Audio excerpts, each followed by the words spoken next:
फिर अल्लाह के नबी ने जो जहेज अपनी बेटी को दिया, जहेज का एक मुख्तसर जहेज दिया, ज़रूरत की चीज़ें, जहेज को नुमाइश नहीं बनाया आका ने। कुल 11 चीज़ें थी जहेज के अंदर खातून जन्नत की। कितनी चीज़ें थी जहेज में? 11 चीज़ें थी। एक चादर दी थी आका ने जिसमें 17 पेवल लगे हुए थे। कपड़ों का एक नया जोड़ा था। एक चमड़े का बिस्तर जिसमें खजूर की छालें भरी हुई थी। 2 तकिए थे, उसमें भी खजूर की छालें भरी हुई थी। खजूर के पत्तों की एक चटाई। ये पूरी तफसील के साथ उलमा ने जहेज का जिक्र किया जो नबी ने जहेज दिया था।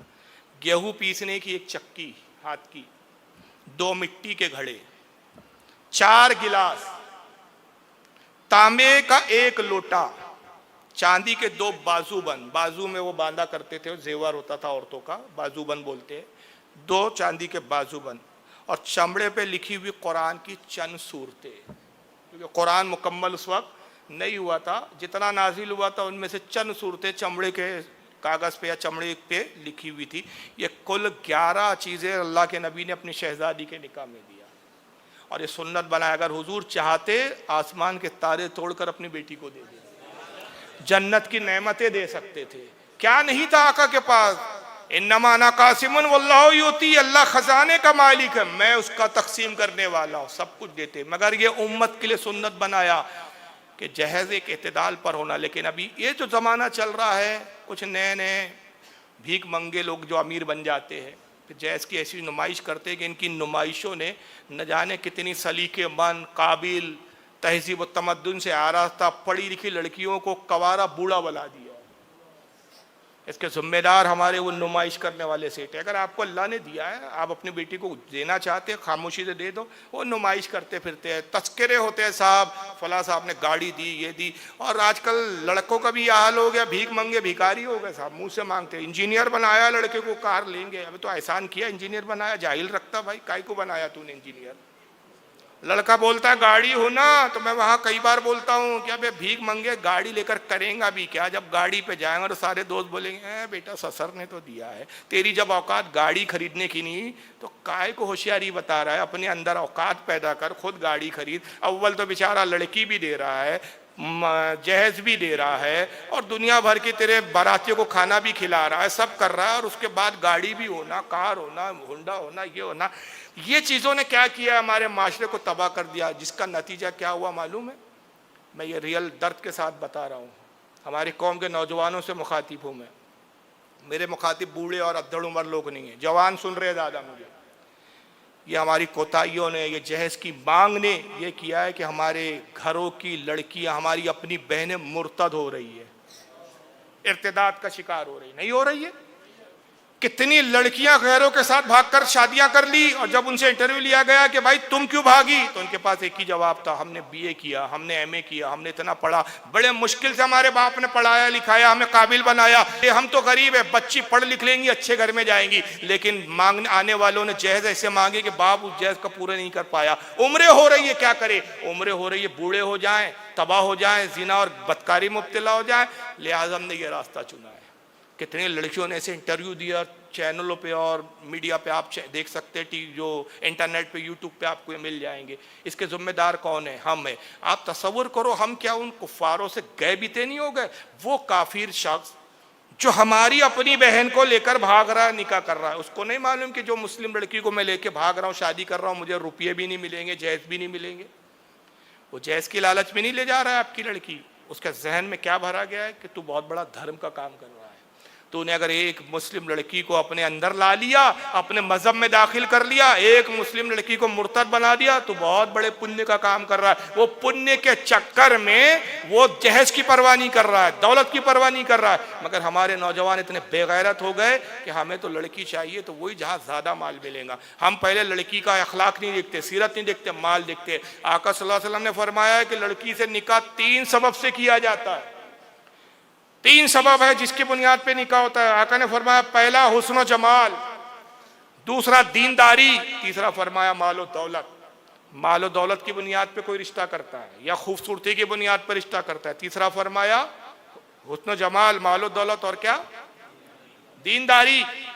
आका ने फरमाया कि अशक तू दीनदारी को पसंद कर, के तू दीनदारी पसंद करेगा, अल्लाह उसके तुफैल तुझे माल भी देगा और तुझे तरक्की भी अता करेगा।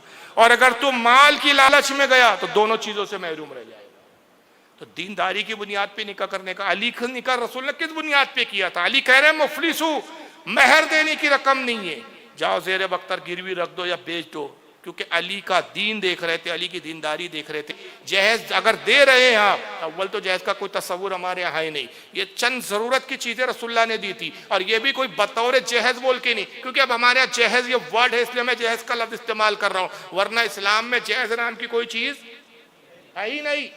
ये तो हमारी मजबूरी है कि जहेज बोला जाता है इस चीज को जो सामान कुछ दे दिए जाते, वरना ये कुछ जरूरत की चीजें बाप अपने तरफ से अपनी मर्जी से अपनी खुशी से कुछ दे देता है अपनी हैसियत के मुताबिक, उसको अब हमने जहेज बोल दिया। लेकिन आज जहेज का मतलब ये नहीं है कि जरूरत की कुछ है, जहेज का मतलब तो बहुत बढ़ गया भाई, हाई लेवल का फर्नीचर, 6-6, 8-8, 10-10 लाख के तो फर्नीचर बन रहे हैं, 1-1, 2-2 करोड़ रुपया शादी में खर्च हो रहे हैं, कर्जों पे कर्जे, कर्जों पे कर्जे। हालत ये बच्चे पैदा हो जाए कर्जे खत्म नहीं हो रहे, जिस शादी के लिए कर्जा लिया गया था उसके बच्चों के बच्चे पैदा हो रहे, कर्जे खत्म नहीं हो रहे, और जिनसे कर्जा लिया फिर उनके कर्जे भी नहीं लौटाते। ये हालत है हमारी।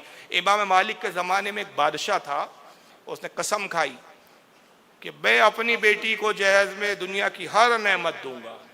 बादशाह था, उसके पास किसी चीज़ की कमी नहीं थी, एक लौती बेटी थी, कसम खा ली एक दिन उसने बैठे बैठे, आज कसम खाता हूँ कि जिस दिन भी मैं अपनी बेटी का निकाह करूँगा दुनिया की हर नेमत में अपनी बेटी को ला कर दूंगा।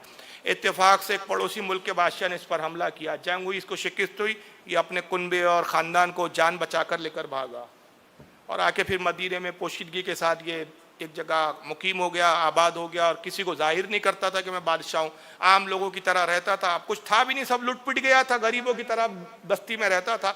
यहाँ तक के लड़की बड़ी हुई, जवान हुई, निके के पैगाम है, चुनांचे बादशाह ने हालत से कंप्रोमाइज किया कि भाई अब जैसा भी लड़का नेक सीरत आ रहा है दे दो। अब बादशाह तो रहे नहीं कि हाई फाई आदमी देखे, नतीजा ये हुआ उसने निकाह भी मंजूर कर लिया, लेकिन उसको अपनी कसम का मामला याद आया कि मैंने तो कसम खाई थी कि अपनी बेटी के निकाह में दुनिया की हर चीज़ दूंगा, अब तो कुछ भी नहीं दे सकता, हालत तो बड़ी ख़राब है, तो क्या ये कसम टूट जाएंगी मेरी?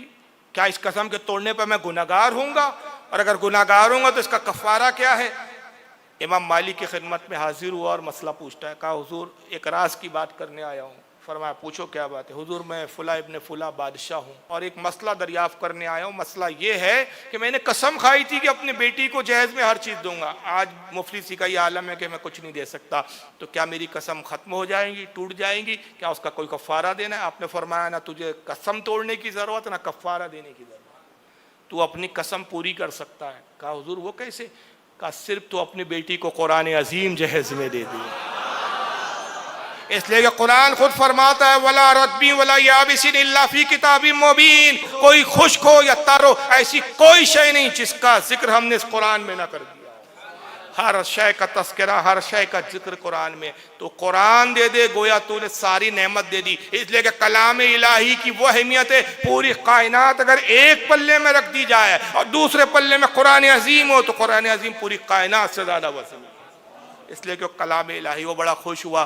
बहरहाल मैंने अर्ज़ किया कि आज हमारे नौजवानों को संवरने की ज़रूरत है। आज अगर आप देखते हो लड़की वालों को चाहिए कि अपनी बच्चियों को तहजीब व तमद्दुन सिखाए, दीनदारी सिखाए। लड़के को चाहिए ऐसी लड़की के निकाह करने को पसंद करे जो लड़की दीनदारी हो, घराना दीनदार हो। यही हमारे लिए सरमाया आखिरत है, सरमाया दुनिया है। वरना माल तो मिल जाते हैं भाई, दौलत मिल जाती है, गाड़ी होती है, निके टिकते नहीं है। 2-2 साल बाद तलाक़ें हो रही है, 1 साल बाद तलाक हो रही है। फिर माल, फिर जिस बड़े शान व शौकत से माल की नुमाइश करके लाए थे ना, उतनी जिल्लत के साथ माल वापस जाता है। फिर लिस्ट निकाली जाती है। मेरा अपने एक चश्मदीद वाक़या बता रहा हूँ। मेरे बिल्कुल पड़ोस में एक वकील साहब रहते, अब खैर वो प्रैक्टिस छोड़ दिया उन्होंने। एक बार उनका तलाक का मैटर आया, एक लड़की, मुस्लिम लड़की, पुलिस वाले थी, मैं नाम नहीं बता रहा हूँ, नाम भी हालांकि हम जानते हैं। पुलिस वाले की लड़की किसी और लड़के से लफड़ा था, बाप ने ज़बरदस्ती शादी कर दिया। लड़की वाले ने, वो पुलिस वाले ने अपनी बेटी को खूब जहेज दिया साहब। शादी के सिर्फ 15 दिन बाद तलाक हो गई। अब वो यहाँ पर मैटर आ गया इनको, तो वकील साहब ने हमको भी बुला लिया। एक हमारे शेख इब्राहिम भाई थे, बेचारे इंतकाल हो गया उनका, अल्लाह जन्नत नसीब करे, वो था, मैं था। हम उसको समझा रहे लड़की को, और लड़की ऐसी हर्राफा अच्छे अच्छे खां की हवा ख़राब कर दे। मेरे को मत बताओ, मेरे को मत समझाओ।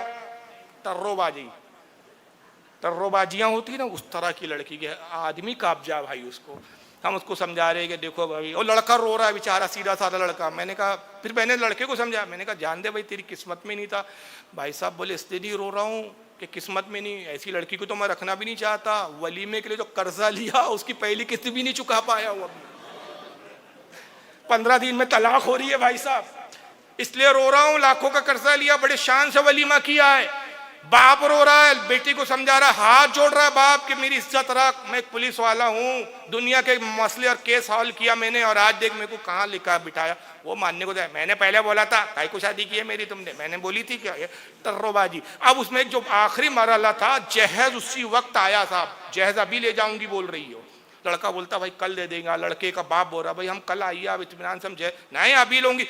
वो भाई गए वापस 9 बजे, रात के 2 बजे ट्रक आ रहा है जहेज का, और इसने लिस्ट निकाली। जब जहेज देते वक्त जो लिस्ट में सारे सामान लिखे गए थे साहब, और वो दिख रही है, हाँ ये है क्या, इतने गांज, इतने गूंद।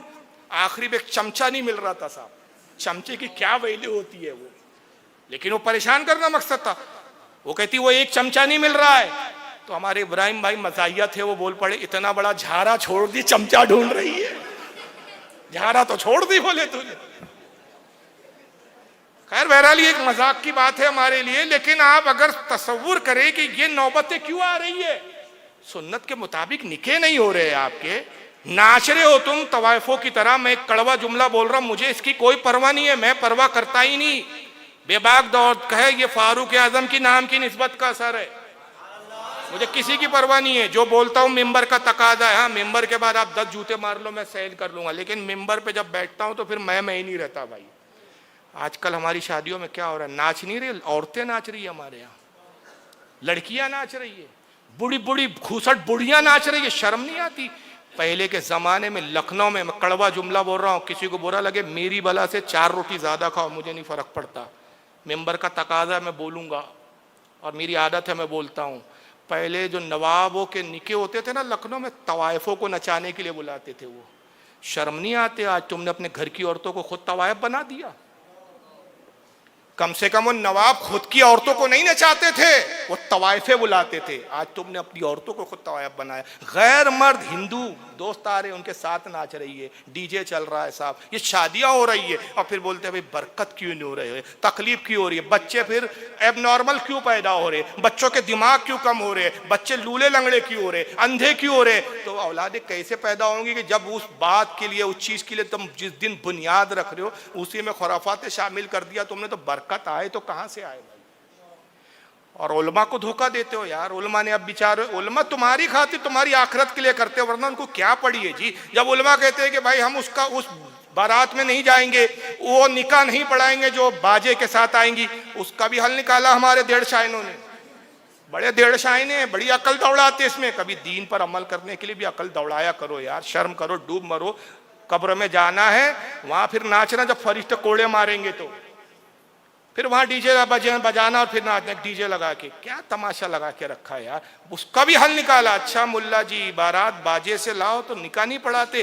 बेटा हम तुमको धोखा ना दे तो हम शैतान की औलाद नहीं, हम सुन्नत तरीके से निकाह, असर में निकाह मस्जिद में, असर में निकाह मस्जिद में। हाय हाय बेटा कितना सुन्नत पे अमल कर रहा, मस्जिद में निकाह है। और ईशा के बाद फिर नंगा नाच रहा है, स्टेज पे औरतों को नचा रहा है और खुद भी नाच रहा है, बम फूट रहे हैं, बारूद उड़ रहे हैं, कैमरे चल रहे हैं, वीडियो कैमरे, स्क्रीनों पे बेपर्दागी हो रही है साहब। ये हल निकाला है। किसको धोखा दे रहे हो तुम? मौलवी को दे रहे हो?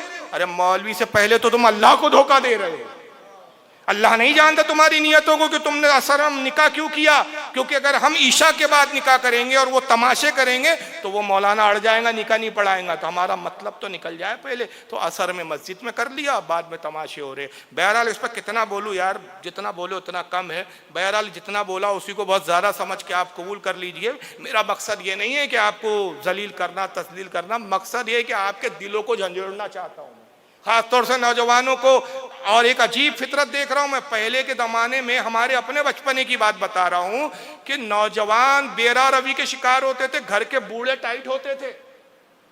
बूढ़े लोग बच्चों को कंट्रोल करते थे, ये नहीं करना वो नहीं करना, बड़े मियाँ नाराज रहते थे, गुस्से। आजकल उल्टा हो गया, नौजवान दाढ़ियां रख रहे, दीन पर अमल करने जा रहे। सबसे ज्यादा शरारत बुड्ढे को सुझती है, सारी रंगीनियां बुड्ढे को आ गई है। अबे अरमान है मेरे बेटे के, अरमान है बेटा, निकाल ले अरमान, भी फरिश्ते अरमान निकालेंगे तेरा कब्र में भी।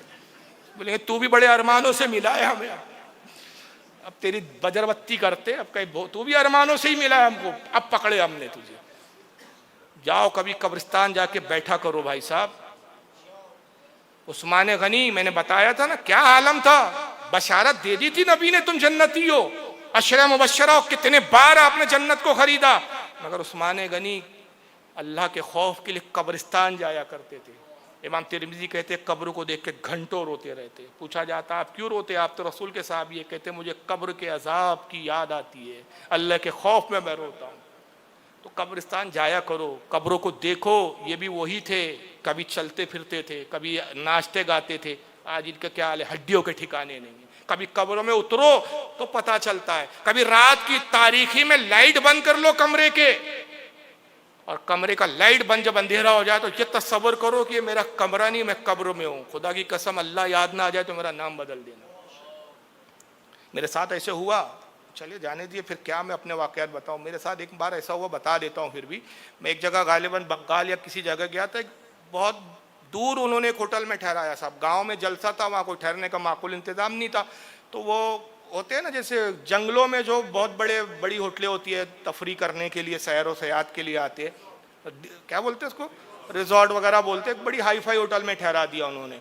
तकरीर के बाद मुझे छोड़ दिया। मुझे सुबह मतलब शाम में मेरी फ्लाइट थी, पूरा दिन और रात वहीं मेरे को रुकना था। इत्तेफाक से लाइट चले गई, जंगल में वो होटल। और एक अजीब इत्तेफाक था, वो ऑफ सीजन था, वो जिस वक्त टूरिस्ट वगैरह नहीं आते उस होटल में। बस मैं था, मैनेजर थे, एक दो नौकर होंगे होटल में। लाइट बंद हो गई साहब, पूरा जंगल और वो रूम में अंधेरा। और इत्तेफाक से मोबाइल की मेरी बैटरी डाउन। बस मैंने चार्जिंग के लिए मोबाइल लगाया, लाइट उड़ गई। तो पहले तो मुझे लगा यार मेरे मोबाइल से तो शॉर्ट नहीं हुआ, फिर ख्याल है भाई मोबाइल का तो करंट इतना हाई फाई होता नहीं है कि शॉर्ट हुए। तो मैं अंधेरे में ऐसा टटोलते गिरते पड़ते, दीवारें टकराते हुए मैनेजर के जो नीचे टेबल होता है वहाँ तक रिसेप्शन पर आया। मैंने कहा भाई ये लाइट चली गई, यहाँ जनरेटर वगैरह है क्या? नहीं। बोले जनरेटर है साहब। बोले अभी चालू करते हैं। और बोले अभी थोड़ा टाइम लगेगा। क्या है? बोले ऑफ सीजन चल रहा है ना, होटल अभी भी बोले इतना रहता नहीं है। चलो यार करो। मैं अपने कमरे में आया, इतना अंधेरा कि हाथ को हाथ ही नहीं सुझाई दे रहा है। और बस एक लम्हे के लिए मुझे ख्याल आया कि ये कमरे में मैं लेटा हूँ, कब्र में कैसा अंधेरा रहता हूँ। बस बदन पे ऐसी कपकपी थारी हुई कि बस अल्लाह ही जानता है। देखो मैं बता रहा हूँ तो आज वो मंजर से भी मेरे अंदर रोंगटे खड़े हो रहे हैं मेरे। तो कभी आखिरत की याद करना हो तो अपने घर के ही लाइट बंद कर लो और अंधेरे में भी तस्वुर करो कि ये कमरा नहीं कब्र है। तो भी समझ में आएगा कि शादियों में नाचना क्या होता है, थिरकना क्या होता है, माल की बर्बादी क्या होती है। अल्लाह ताला हम सबको तौफीक दे। और ये चीज़ें, ये तकरीर इसलिए नहीं है कि बिरयानी पकेंगी, उनके नाम पर बिरयानी खा के लुत्फ उठाएंगे। ये तकरीरों के एहतमाम इसलिए कि उनकी सीरत हम जाने, और हत्तल इम्कान हम उनकी तरह तो बन नहीं सकते, जिंदगियाँ खप जाएंगी उनकी तरह नहीं हो सकते, लेकिन हत्तल इम्कान उनकी कुछ सुन्नतों पर तो अमल करने की कोशिश करें हम।